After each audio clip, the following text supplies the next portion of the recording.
Hey everyone, this is my personal review for the Explode the Code Primer Series, books A, B, and C. Get ready for the code, get set for the code, go for the code. I am not sponsored by Explode the Code series. I am not getting paid for this review. This is just my own personal review for me and my family. So thank you for watching and considering this book for your family and your homeschooling adventure. One thing that we really liked about this series is that these books are highly visual. So if you have a visual learner who needs to see things, also the lessons are very repetitive, but here's the catch. These books do not start off in your traditional phonics learning books where it starts with A says ah like apple, and B and C and so on and so forth in order. These are actually the consonant letters and their sounds that you learn in each book. So at the end of doing all three books, and you start with, B, F, M, K, and you work your way through the consonant sounds. Now you start on short vowel sounds and Explode the Code Book 1, which we'll get to later. So an example lesson is like for the letter B, they wanted you to color or mark the one that is different in each of the rows. So you could talk about B is for bell, and you can have them trace the letter with their finger or write it. We're also working on writing from left to right, so tracing the line from the letter to the picture. I did not buy the teacher's manual for these books just because I felt like the pictures were pretty self-explanatory.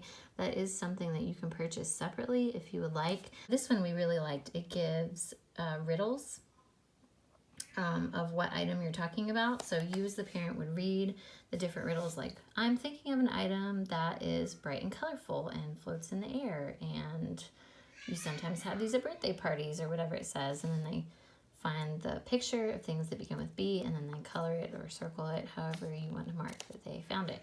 The picture's name begin with, circle it. Again, these activities are all building on the same thing that they did in prior lessons, and pretty much all the letters are like this. And for Get Set for the Code, Book B in the Primer Series, very similar to the other activities that I mentioned before, and by the end of this book, you will have finished all of these letters. Code Book C, just to show you that as you're doing similar activities as Book A and Book B, how it builds on it and gets a little bit harder. So for example, for the letter V, you're still tracing the letters, still talking about things that start with the letter V. This time they have an activity like you start at the vase and you find all the letter V's on the page.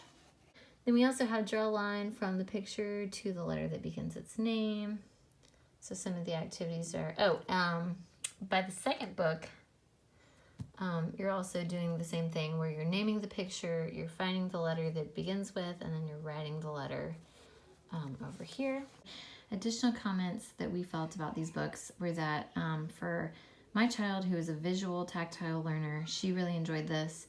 They do sell these books as a complete set. You can buy the teacher's manual or you don't. It's not absolutely necessary. Just buy one book.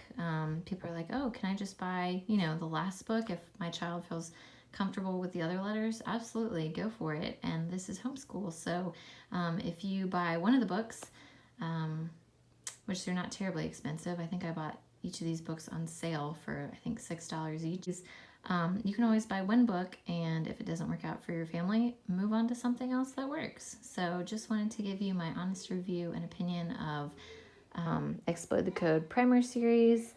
Thank you so much for watching, and good luck with your homeschooling year and your homeschooling adventure with you and your family.